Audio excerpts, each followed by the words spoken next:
Samsung, sound by AKG. Alright. So this little tiny makeup box thing, this is the Galaxy Buds Live, which I believe is the top or near the top of the Samsung Buds lineup. Obviously this one's in basically rose gold, but it's called Mystic Bronze. I think they also have a Mystic Black and a Mystic White. What makes them Mystic? I don't know, but something. So these are on loan from the one, the only single mom. So big shout out to him again. And I did an unboxing of them, and now I'm reviewing them because I obviously want to get them back to him as quickly as possible, since these are not cheap and not mine. So I've used these for about a day. Well, not about a day. A couple of days, probably 1 day's worth of hours. I listened to them for hour or two here, hour or two there. It's probably been 12 or 14 hours total. So let that change your perspective as you will. If you open the box, which this is a cute little box, you'll get the actual buds. So these actual buds are kind of peanut shaped, kidney bean shaped. Maybe it's actually a kidney, who knows? Kidney of like a mouse or something. Little charging points, interior microphone, the actual port for the actual speaker, and then some exterior microphones and a bass port, actually, a little tiny bass port. It's kind of cool. And that's all you get with this, really. It's a little magnetized case, green LED in the front, charge port in the back. This will charge the buds up when you put them in there, so you can get several hours on the buds, plus I think 1 or 2 full charges out of this. So actually battery life on these is pretty good. I have used them for the better part of a day and not run out of juice, so I'm not worried about that at all. The other point about these is the Bluetooth is very good. I can have my phone in here playing, and I can walk out there to the kitchen or something, do whatever, and basically no 2 points in this apartment are going to cause you a problem with the Bluetooth. So obviously I don't live in like a big old house where I could go upstairs or something, but for reasonable distances, your Bluetooth connection will be fine. I have a Samsung phone, so getting this in was really, really easy, actually. You just basically take them out of the little case, pair them to Bluetooth, and they just start up with their little... Wait, there you go. Look at that. You just take them out, and it goes, oh, you have Galaxy Buds now. And they open that up, and then you can go to the... They have an app here somewhere. There you go. Galaxy Wearable. So this is the little app they have. That lets you do a couple things. You can change some touch controls. You can turn on and off active noise canceling. You can see your battery levels, and you can switch the EQ on these, which you have a normal, bass boost, soft, dynamic, clear, and treble. For the purposes of review, I'm going to only talk about the normal preset, and that's why I kept them on, just to be as standardized as possible. But a quick overview of these. Bass boost is more bass. That's how you get kind of a beat tune. Soft is quiet. I don't like it. Dynamic tries to get some more volume out of it and a little better in the high range. Clear and treble boost are definitely more high range centric, and I can't tell the difference between the two. So I don't know how to differentiate them. The most notable changes, I would say, are definitely the bass boost and the soft, though, in my opinion. So that's basically the app. The active noise canceling is a thing we should talk about. I mean, it has it. That's about it, though. It does, in fact, drown out low frequency kind of white noise. Like if I had my dryer running, this would definitely get, or a fan running, this would get rid of that noise.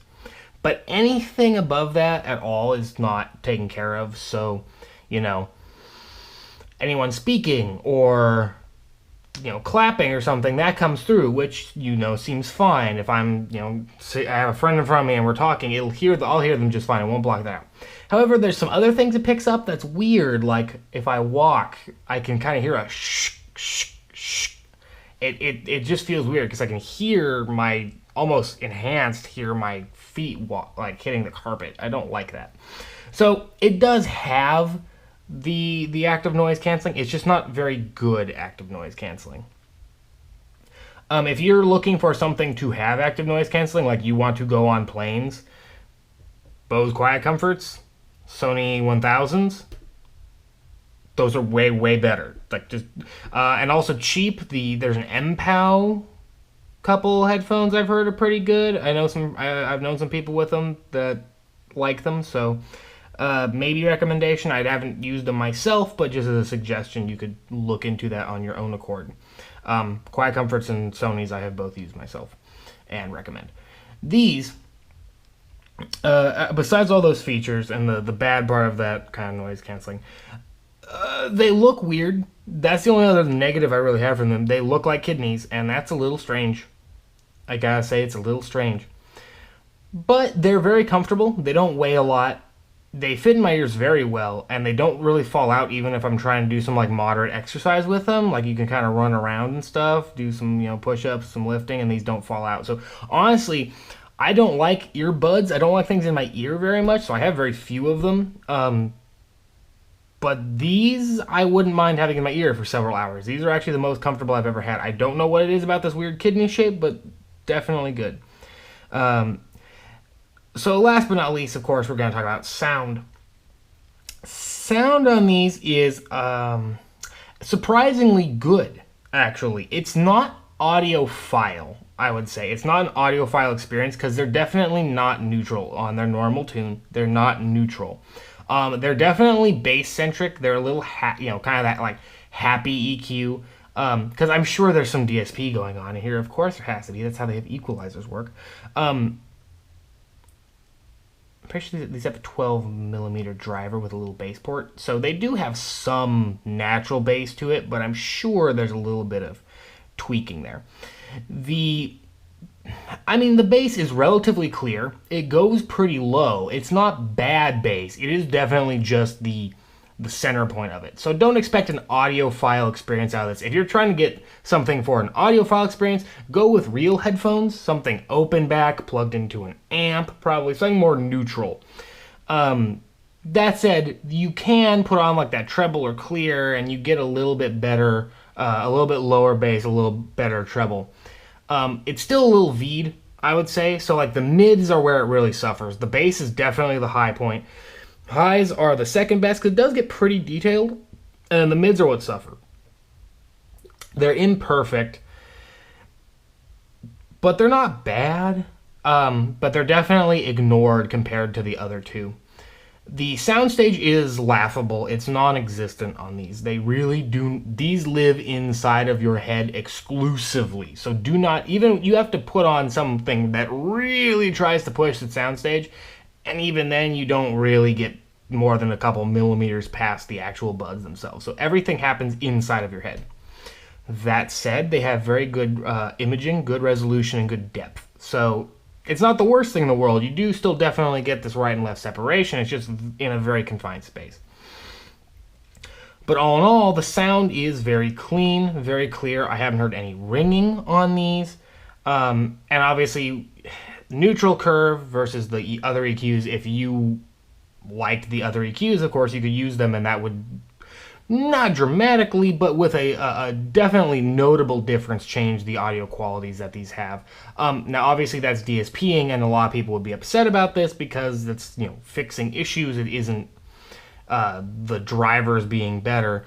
And I agree with you on that, but usually that's going to be for something that is more on a high-end setup, something that has an amp and a DAC, and, the headphones themselves are a much more centered piece of that. This is definitely a more all-in-one solution for someone looking for more, extra, more better, getting into a higher level of headphone, but not getting into audiophile territory. So in that regard, I would recommend them. So to an average consumer who wants good sound and they can, and also the versatility and the quality, I would recommend these. If you're an audiophile, I don't really recommend these unless you're an audiophile who very specifically needs wireless earbuds. Then these are probably the best I've ever heard. And they work seamlessly with the Samsung. I don't know how well they work with Apple, but with my Samsung, they're fine. And I also wouldn't recommend these for anyone looking for active noise canceling. So Audiophile is a maybe if you can deal with the fact that you have to EQ it a little bit. Not for business people trying to travel and want to ignore the plane. Get better active noise canceling for that. But for normal people who care about audio but they don't need to go full bore into it. Especially ones who want to stay in the Samsung lineup. Then these are very good. These, they're tuned by AKG, who doesn't suck. AKG is not bad. They're not my favorite, but they're not bad. I like AKG relatively, regularly. I think they're pretty decent. So, honestly, pretty good review of these. Better than I expected. I'm not gonna lie, because I've never been a Buds person, but these are definitely the best Buds I've ever tried.